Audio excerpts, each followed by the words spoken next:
Hey, are you looking to evolve to a higher level of existence? To practically harness spirituality and personal growth in a crazy, busy, imperfect world? Then you've come to the right place. My name is Prash, and this is Urban Spirituality, the show which fuses ancient wisdom with contemporary spiritual practices to deliver value-adding tools, traits, and insights to help you live your fullest potential. We always keep it real, featuring authentic, unfiltered dialogue with guests from diverse backgrounds to inspire, entertain, and enlighten all who listen. So get ready for your dose of urban spirituality. Be present and let's dive in. Ladies and gentlemen, welcome to a Walk on the Wise Side show from Urban Spirituality.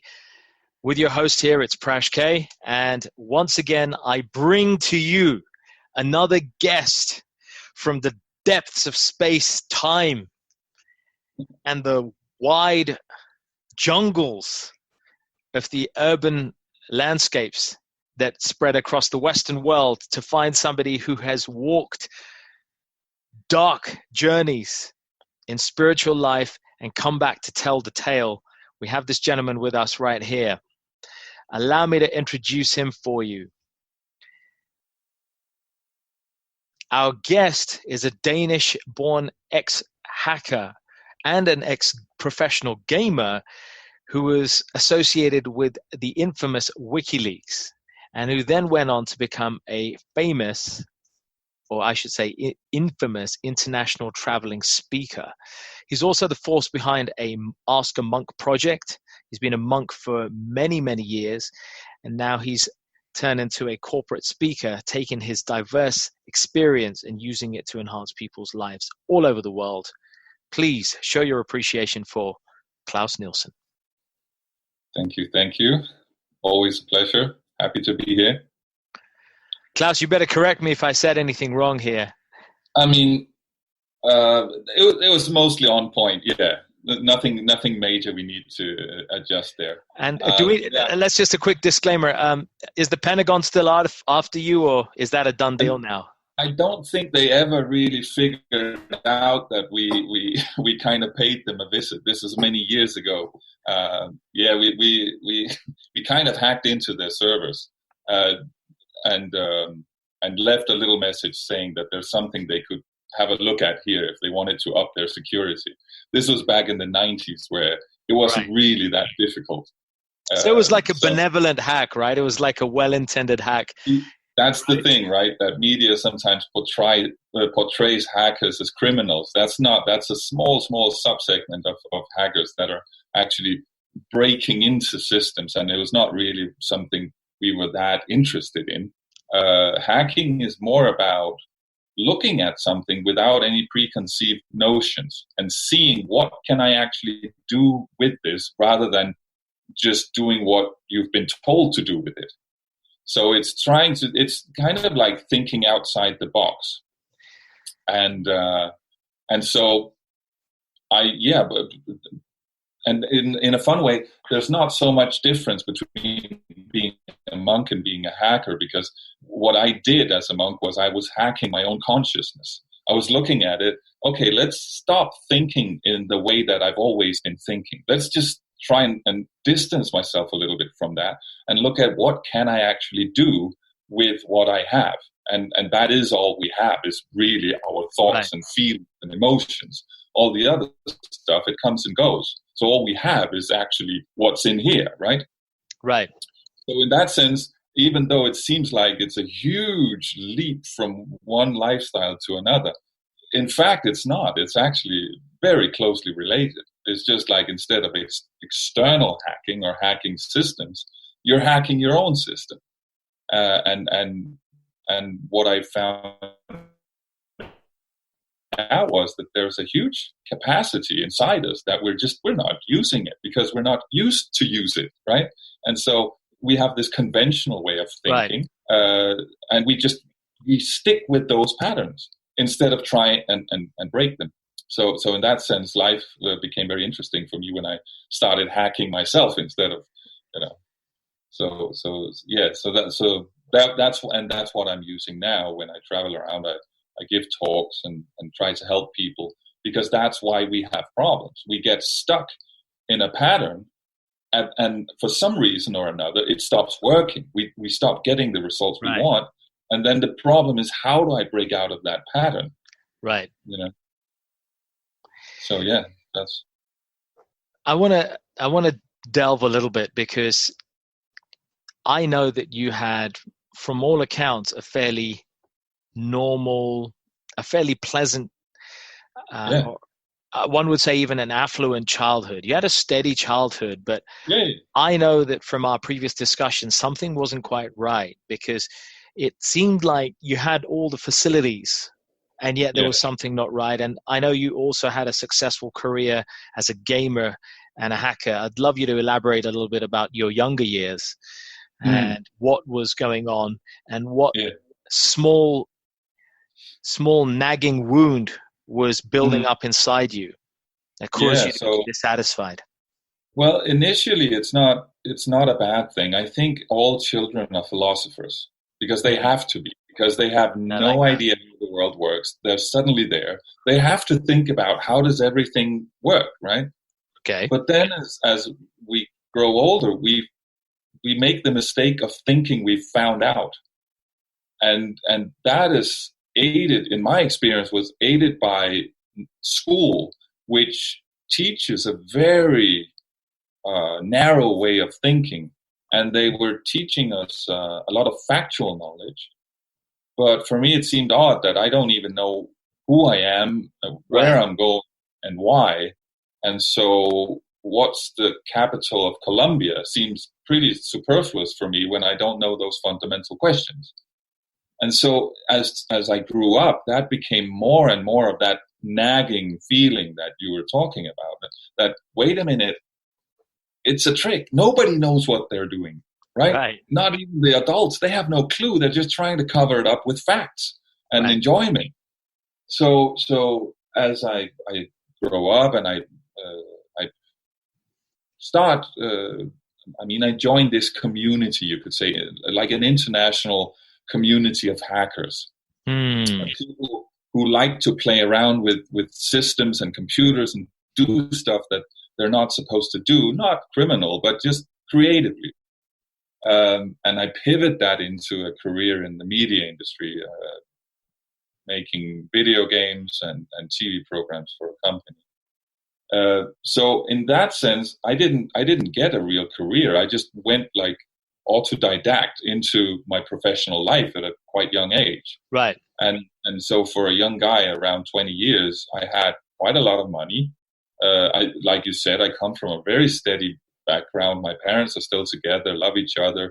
We had money. My father was quite successful in his professional life, and so it was a very stable upbringing. There was no trauma in my childhood, but I still had this feeling that there's something very fundamental missing here. So at one point, it just culminates that I think to myself, actually, there's nothing here that will make me happy. I tried it all. I tried art. I tried the money. I tried making my hobby into a job. That didn't work either. I had a girlfriend. I tried the drugs even, and it didn't work. There's some happiness there. There is, but it's quite small. And the amount of work you have to put in to get it seems to grow. And the happiness seems to decay, like what you get out of it. It's almost like an addiction. You see people addicted to drugs, they have to use more and more of it. And they don't get that high in the end. They just get not suffering, right? Right. I felt that was happening to me on all aspects of my life. And so one day I just decided out of nowhere. To this day, I don't really know what specifically triggered it, but I just woke up and said, no, I'm not doing this anymore. And so I just gave away everything I had. I gave it to friends and then to family. And to be clear here, you had your own apartment at the time. Yeah. You had your own apartment. You had a vehicle. You had your own space. Most people. right? I was What not. most professionals are fighting for at the moment, just struggling to get on the property ladder or even have a place that's their own and rent. Yeah. A lot of people still live with their parents. You had all of this in your, 20s? Yeah, early 20s. Yeah. But it was like I say, I often use the term, like, I don't own things. Things own me. And that was what it felt like. It was a burden. These things don't work for me. I work for them. I work to maintain them. And the more things I have, the more I have to work. And the more nervous I get about losing things, right? So it kind of took up a lot of my resources. And so I didn't feel it. I wasn't free. I was trapped. I felt trapped. So with my hacker mentality, I thought, okay, what do I actually have to work with here? Right. Well, if these things are not making me happy, let's stop assuming that I have to keep them. Why do I assume that? It's just because everyone keeps their stuff, and they have, and up in the attic or down in the basement, they have all the stuff they're never using, and it just grows and grows. So why don't we start by getting rid of that, right? So, and the fun part was that as I started giving away these things, initially it was difficult because you identify them. It's almost like part of my identity.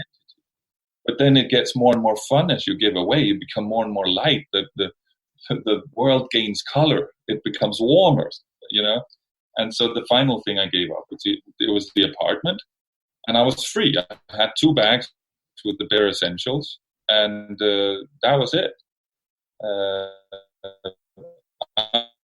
After a bit of traveling, I ended up in India, and that was where I was introduced to this Vedanta philosophy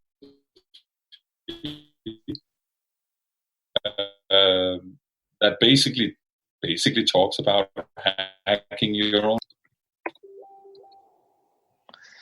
Let's talk about that a little bit. You gave it all up, and then you say you went to India, or did you meet somebody that gave you a spiritual insight that really drew you towards them? Well, actually what happened was, as I was giving away all my stuff, I found a book that a monk had given me. And I thought, why don't I keep this one book? It seems like this might be the time to read something like that. And from that book, I became interested, curious. I would say curiosity developed. And so when I came to India, and I met this spiritual teacher, guru, I basically listened to him for 5 minutes, and I knew, this is why I'm here. This guy he's like originally from Venice Beach in California, and he did something similar to what I was doing, like only 35 years earlier, right? So he'd been studying and teaching for many, many years, decades.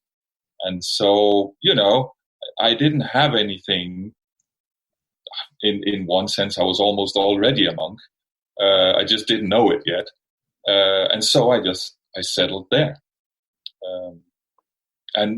Studied for many years. And as I studied, people started asking me to also say something once in a while. And slowly that became the catalyst for me giving talks, giving classes, and traveling around the world. Well, let's talk about that, because you spend a lot of time in temples and monasteries, ashrams, you can call them. I understand you spent time in India as well as in Western countries. Is that right? That's true. And this was over a period of nearly 10 years. It was nearly a decade that you spent time in a monk life, right? That's a big amount of time. And I have a question here. Somebody's asking me right now, so I'm going to dive in and ask a question for you. Yeah. Somebody wants to know, do you not miss that awesome life that you had when you had your own apartment, your own freedom, and you gave it all up to wake up at ridiculous time, share a room, what does it say here? Share a room with 5 other men, share a toilet, and eat rabbit food. What are you going to say to that? Okay, rabbit food?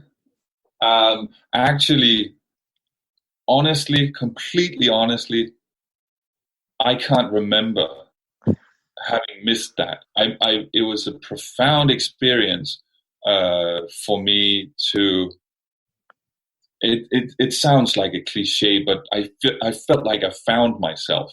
It was like I'd been living for years, and I'd just been going through the same kind of motions, and I'd forgotten who I was. You know, I felt like I became a child again when I became a monk. Okay.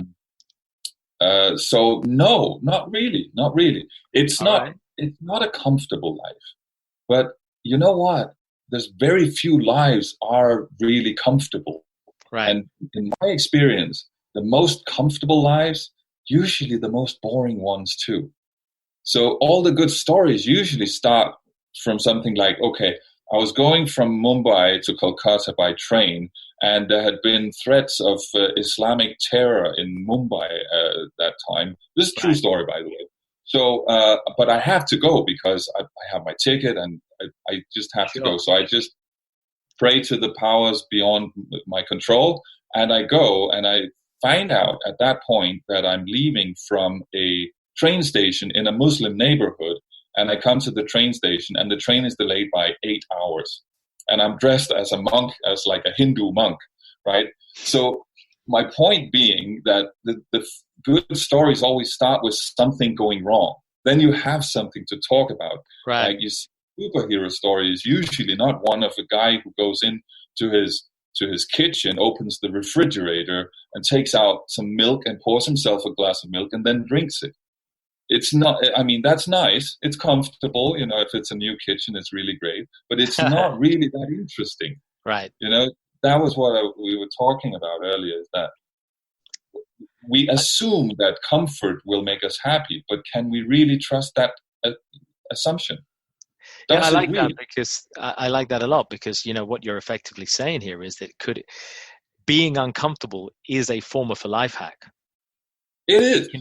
Or at least we need to learn how to, it sounds ridiculous, but be comfortable being uncomfortable.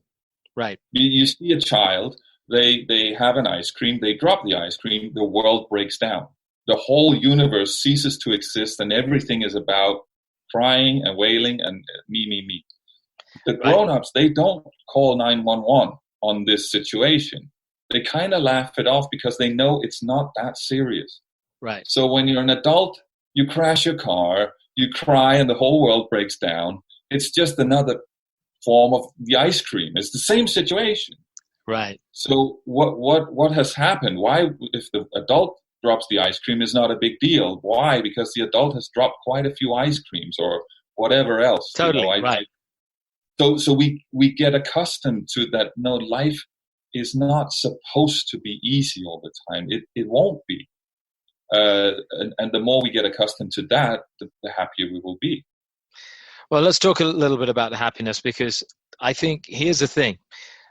Let's agree, and I agree with you, life isn't supposed to be easy all the time. But there has to be a way of living life where you're more in harmony with, you're more in tune with your inner being and the outer world. That is to say that you're not struggling as much for the bare necessities of life as you ought to have to. If a struggle is to be there, a struggle should be there to strive to better oneself internally. Let that struggle be more to do with refining our character and perhaps less about trying to achieve so-called objectives that society has put upon us. And I wonder if that's a piece of wisdom that we can get out of this, folks. And if you're hearing this, I'm guessing that you, like most of us, have been programmed in the Western world, and now, sad to say, the Eastern world, to chase a life where we are having to work 8 hours a day, 10 hours, 12 hours a day to bring in a paycheck. Why? Why? So we can have a credit card, so we can have a $10,000 limit, so we can go and buy stuff that we think that we're going to need now or maybe in 5 years' time, and then we get greedy, and then we think the thing that we bought last year isn't good enough, so we go buy another thing. Is that what it's about? Are we doing this to impress ourselves? Oh, no, wait a minute. But I hear you say to me, oh, yeah, you're listening in and you're saying, no, it's not for that. I'm providing for my family here, guys. Don't get all hot up on me. Don't be fronting. I'm providing for my family, for my kids, for my children. I got to have a nice place. I want them to have the best thing in life. That's great. You want to have all that. But how much is enough? And I think, Klaus, this is my concern here. I feel that maybe in your experience, I feel that one of the advantages you've had from your monk life is that your expectation meter or your values meter has been reset. And therefore, you're not buying into the same bullshit that a lot of us are having to buy into. Well, in a sense, like if we just backtrack a little bit, we're saying that life is not supposed to be easy. It's supposed to be inspiring, because when it's inspiring, it doesn't matter that it's hard. You see someone winning a leg of the Tour de France. He's struggling coming up the mountain. Right. He's in pain. He's been sitting on that bicycle for hours, but he's happy because he's winning the leg of the Tour de France, because he's inspired to push on, because there's a purpose, and that's the key. There has to be a purpose with it. It cannot be just about the externals. I think that's a great thing. Yeah, struggle with purpose is kind of what you're saying. So if you're saying, I want the best for my family, I want my family to have the best, make sure that they feel they have a sense of purpose. Then you can have the Mercedes-Benz, you can have the pool, you can have the wine cellar. Fine, I'm not against that, not at all. I live very comfortably now, by the way. It's not about seeking out discomfort. It's about taking it as it comes with a higher purpose in mind. Nice. Not only will you be happier, you will also be more likely to succeed and actually get those things, because you will be less emotionally affected by whether the results come immediately or not. So you will actually be more steady in your approach. It's a more intelligent way to approach it. I love that. I think it comes down to purpose, and I think people are tuning in here. I got a couple of points coming through right here. Rena's jumping in. Hey, Rena. So true. We've forgotten to live simply without materialism and stress. I'm guilty too, she says. I think we're all guilty to a degree. Ben's hopped in. Ben, hey, discomfort leads to adaptation and eventually enlightenment. Beautifully said. But I think this is the point here, that there has to be a purpose. Otherwise, if we're suffering without purpose, that wears us down. But when we're suffering, if there's struggle but with a purpose, a higher purpose, I guess what you're talking about, Maslow talks about it, classic psychology books talk about it, is, we're talking about sublimating our existence for something higher. And that means that, everything that we're doing for our families is also for a higher purpose, not purely to put bread on the table, right? Yeah. And interesting story when you mentioned I did this Ask a Monk. I would go to the public spaces in large cities and sit publicly as a monk with a little sign, Ask a Monk any topic. I did that in front of the science department at Harvard in Boston. And I thought I'm going to be really tested now, because the science department, most prestigious Harvard, university in the world, right? Right. What I found was the exact opposite. It's the only place I've done it where there were no trick questions. Usually you always get a few people who want to try and trick you, can I really ask you anything, right? So I'll give you an example. The one guy in Arizona came up in Phoenix and said, what's the tallest building in Phoenix? Right? Anything, right?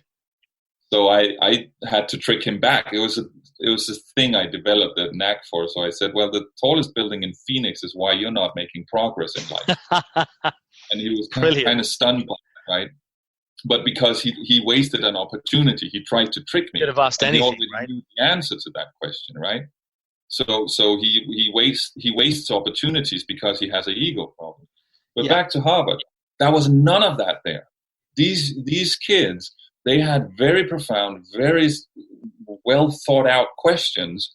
And one theme that I noticed there was, what's my purpose? Why am I doing this? My parents, they're literally spending like $60,000 a year on education. On this education for their child. And the child feels a lot of pressure, obviously, right? But they don't know why they're doing it. They don't even necessarily know if they want to be a physicist, right? Or a business lawyer, right? parents may have those ambitions. Why? Because you can get all the things that somehow are supposed to make you happy, but we can see that they don't. It's not in themselves, right? So it was very interesting to talk with these young boys and girls from Harvard, because they were very I almost use the word enlightened. I mean, they're under mental pressure here, and so it's natural to start thinking about, why am I doing this? Right. So we have to. It's absolutely essential that we sometimes take a step back in our lives and ask that question: what's the end game here? You know, why am I doing this? Okay, agree. Hmm? What then, talking of questions, what were the top 2 or 3 most profound or memorable questions that you've been asked in all these years of running this Ask a Monk project in at least, 15, 16 cities around the world, where you sat More, in the street, not even knowing exactly where you are, sometimes just putting yourself out there with that card that you told me. You had a piece of card that said "Ask a Monk," anything. No, it's like a little wooden sign. Yeah. Wooden sign. Okay, it's recyclable. I'm pleased, Klaus. What was the what were the top 2 or 3 things you got out of that, man? What stuck in your head, and what do you think is pertinent to the audience here? I want to tell you 2 things. One is that what I learned was that we have different cultural backgrounds. We have different social status, gender, age, and so on. We all want to know the same 3 things. It comes out in different ways depending on our background, but we want to know, who am I? What am I doing here? And why? That 80%, I think, of all the questions I got could be boiled down to one of those 3 or more of them, right? Right. So that was a very liberating for me to experience, because it instilled in me a faith that there is no us and them. There is only us, right? That we see a media landscape that promotes conflict constantly. And we think that there is us and them. We have socialism, we have capitalism, we have nationalism, we have all these isms that actually, they're supposed to bring us together, but actually they divide us, because then we look at who's not one of these things, right? But actually, there is only it's the same things we worry about, we think about, but they're expressed differently. So that was a very profound experience for me personally. Now, in terms of what you could call the best question, there weren't any bad questions. There may be bad answers, but questions are always good. But there was one guy in Edinburgh that I really appreciated. He came up to me and he said, so what you're doing here is you're asking me to give up all my preconceived notions, to give up my paradigm. How can I know that you're willing to do the same thing? And should I trust you if you're not? I think that was a very, very profound and deep question, right? That I'm asking people to take a walk on the wise side, to use your title, to jump out of that box. To jump out of that box. Yeah, and that is scary. But am I actually willing to do the same thing? Because, okay, you're a monk, but isn't that also just another designation, right? Aren't you wearing just another uniform when you're wearing your robes? It became the profound. Became a catalyst for a very, very long and very philosophical discussion, right? So, right. And I can imagine. Because that is what I'm asking of people, is for them to trust me. So how can they trust me? Right. Interestingly, most people, they see a guy in robes, they trust him. That was my experience, that people sat down and they would start telling me things that you would need quite a few sessions before you tell it to your therapist. But there I was, we're sitting in public, and they start telling me very, very personal stuff. So it is kind of like a uniform, right, in a way. Like you see a police officer, you see a fireman, you trust them that they know what they're doing, right? So let me ask you this: you've talked about some of the more profound questions, and you've summarized the three most common questions that everybody seems to want to ask. Let's talk about some answers. Let's talk about some hacks. Let's talk about what we can bring to the audience here. And folks, I know some of you are tuning in and asking, but if there was a hack or two that people could apply in their lives, share a couple of hacks that you think we're either missing in our lives, that we're not doing enough of, or we're doing incorrectly or insufficiently in our lives. Okay. One thing that's important for me to get across is that you don't have to give up your life. Like, I gave away all my stuff and became a monk. That's not what I'm saying. You don't have to give up anything. All you have to give up is the idea that the universe revolves around yourself. And like, the more you can control the environment around you, the more happy you'll be. That's a bit of a hack, because it makes perfect sense. It's like, logically, I like things in a certain way. The more I can control, the more I can get it the way I like it, and then I'll be happy, right? But that's because we don't distinguish between happiness and enjoyment. Right. When we get things the way we like it, we're comfortable, we enjoy it, but that's not what happiness is. That's back to the inspiration. Happiness is a sense of connection with the world. That means it has to be dynamic. So you don't have to give up the things. You have to give up that they are meant to make you happy. Say that again. I backtrack. You don't have to give up the things. Yes. You have to give up the mentality that they will make you happy. Why does the car make you happy?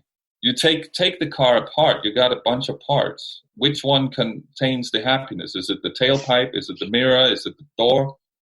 It's just a bunch of parts. You put them back together. Suddenly you think this car will make me happy.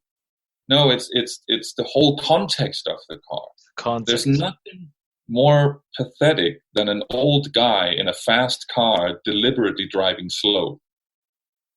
You know what I mean? Yeah, that totally, man. Car will never make him happy. But then at the same time, it doesn't necessarily make you sad either. It's not that the car is bad. It's just the car, right? So that's one hack, that major hack, I would say. Don't feel like you have to give up the things. Don't feel like you have to get the things. But whatever you have, use it in such a way that you feel connected with your surroundings. Make sure you make other people happy. Don't try to enjoy the world. Act in such a way that the world enjoys you. I love that. Say that again, Klaus. Say that again. Don't try to enjoy the world, but act in such a way that the world enjoys you, enjoys having you around. Then you'll be happy. And then you won't have to worry about your social status. It can be high, it can be low. There are a lot of people have problems because of low social status. As many people have problems because of high social status, because they don't know who their friends are, right? And there's constant social competition going on. So these extremes are usually sources of trouble. So whatever you have, use that to make the world a tiny little bit better. Yeah, even a tiny bit. I think people get caught up in thinking that they got to be like a monk, they got to do a certain level, and then they just don't bother at all because they think, well, how can I achieve that? I got too much on my plate already. But actually, it was never They're about attached to extremes. Right. We live in an environment that is addicted to media, and media loves extremities because it's the easiest way to get people's attention, and that's all they want. They don't have a message. They just want as many people's attention as possible. Right. Because it's just about economics, right? Completely. So then we get addicted to extremes, and we think like you're saying, okay, if I have to change something, that was what I did. I became a monk. It's like, it's extreme. You don't have to do that at all. It's just a little bit. And that would be the second life hack, is do something small that's good every day that nobody finds out about. I love that. I love that. Do something small every day that nobody finds out about. Yeah, something good, right?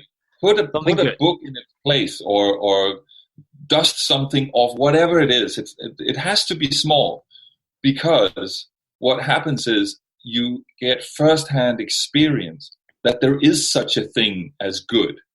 Right. You know, it's not just about other people thinking you're good. There is such a thing as a good act in itself. And right, and you don't have to go to a temple, mosque, church, or a place of worship to get the validation that something is good. Exactly. You don't have to be a believer in an ism or even a religion. Yeah. You don't need that additional validation to recognize the essence of goodness, is what you're saying. In fact, people who do that, people who use religion to get validation, they've completely missed the point, right? That's why religion is getting such a rough ride in our society today. It's not because it's worse than all the isms. It's because it's supposed to be better, right? We all know the politicians are liars. We all know the bankers are basically robbing us. We all know the media's twisting reality. It's what would you expect, right? But religion should be better. So when it's not, we get disturbed, we get disappointed, right? And of course, it should be better. It should be better. But it's a human trait. It's a natural thing to fall into that trap of wanting, validation. You said that I was like a famous monk. There was one time I would post something random from my life on social media. Immediately, I would get like hundreds of likes. And I'm not getting that today. And, truth be told, it was nice. You scroll through that list of all these people who think it's great what I'm doing, but you get addicted to it and you start making decisions based on that. Then you've defeated, then it works the other way, right? Then you get social anxiety out of it. And studies have shown that there is links between excessive use of social media and social anxiety. So that's the problem. When it becomes an addiction, instead of a tool to communicate with your friends, it becomes the goal itself. Right. We've become validation beggars. And that's, dude, that's not to be trivialized, right? I mean, there's a lot of people who think that getting the validation on social media is a necessary thing. We've been tricked. Yeah. So maybe is there a life hack in there? Is there a life hack in there? Yes, you have to look at what's the goal and what's the tool. We were talking before about purpose. You have to have a higher purpose than as many likes as possible on social media. Right. If that is goes back to the higher purpose you're going to achieve in your life, you have a problem. Anyone would kind of agree on that. So the social media is a tool. It's something you can use, but it should be used to create deeper and strong relationships with people. So it can be because, I have friends all over the world from all my travels, and I can maintain contact with them. But if it becomes a quantity thing, that's the problem. With a democratic society, with a capitalist society, everything becomes about quantifiable, right? The media is about the maximum amount of attention. It's attention economics. Yeah, it feeds on extremes as well. Attention economics. Politics is just opinion economics, right? The maximum amount of people have the same opinion. They're in charge. Automatically, that's the right thing to do. We know it's not true, right? So we're constantly being groomed in that direction that, it's just about quantity. But what would you rather have? 4,000 people who press like, or one person you can go and talk to when you don't feel so good. It's like if you sacrifice your close relationships to get those immediate validations. That was another thing I realized that when I stopped being a monk, a lot of these people went away, right? So it wasn't about me. It was about some kind of, I don't know if it's glorified life or interesting life, but it was very shallow. So I had this idea. I felt like maybe they were in love with the label more than the person, exactly. Right? That he's a monk. Wow, everything he does is cool. Suddenly you're not a monk, or supposedly not a monk with the label monk. Though of course you're practicing all those spiritual practices are very much part of your daily life. They're part of your sadhana. They're in your bones. But just the sheer fact that you don't have the title and people suddenly treat you differently, they're not interested. Yeah, and important That's for me the lesson to stress, right there. Important for me to stress, I'm not criticizing any people. It is interesting. I get it, So you'd like to follow it around, but I shouldn't think of it as more than that. So at one point I felt like, in Disneyland you have Goofy. That character Goofy walks around in Disneyland. Yeah. everyone wants to take pictures with Goofy. How many people think about the guy inside the Goofy costume? Right. Nobody, because it's just the character. So I felt like I'd become a character. You'd become a character, right? Yeah. That's really powerful. Like, you know, how many people, folks, if you're listening in on this, who can relate to the notion that we have to become, we are characters in a sense, in a play that we're all taking part in. We're in a drama of sorts, as Shakespeare said, of course, famously. We're actors on a stage. We're playing roles. And the likes and dislikes and the validations and the criticisms that we receive from people are based upon the character, not our true identity. Yeah. And that's why a lot of relationships end up having this kind of transactional nature. I love what you can do for me. And when you cannot do that for me anymore, the relationship is over. Right. And even friendships and even in family, that there is a certain expectation. Completely. Mothers don't like their sons growing up because they like that little child, right? So there is this, and it's just human nature. So, and that's why I use meditation, because that is my recess from this theater play. It's the time where I step back from the roles that I play and just go internal. Internally. Which is essential for me. And I seriously think it should be taught in school. That was my consideration when I was a child. Why is nobody helping me find out who I am, right? Right. Like the fundamentals, nobody wants to ask that. Well, they're not exactly, because it's difficult when you grow up. Like when you're an adult, it's difficult to add new habits to your life because you're set in those patterns. So you have to hack your way out of it. You have to make a very concentrated effort, right? I love that fact. The fact that we're needing to hack, I think there's some really good take-homes from this session here. Firstly, that hacking should not be seen as a dirty word or as some sort of nefarious art. Hacking is a means by which we are able to extract ourselves from the drudgery of monotonous, samey thinking and look at a situation from a fresh perspective to get the best out of the situation or to transcend a difficult situation that we're in. And that's what we're defining hacking here in this conversation as. And therefore it becomes a valuable tool, is what we're saying. It's a tool that we can use. In Klaus, you've shared a number of wonderful insights or distinctions that we can hopefully use in our daily lives to employ hacking in a positive way, to ask the meaningful questions, to redefine why we're doing what we're doing, seek the purpose in what we're doing. Let things not own us. We own things. Let not the objects own us, but we own the objects. Klaus, any other parting words for the audience here? Yeah, I mean, back to this whole concept of hacking, just remember that, and this is one of the things from a lot of traveling that you get, is you see that things can be done in a variety of ways, and the world does not cease to exist, and especially if you've been to India. I mean, wow, that's one of the most logical arguments for the existence of a higher power, is that people can actually survive Indian traffic, right? Because it shouldn't really be possible.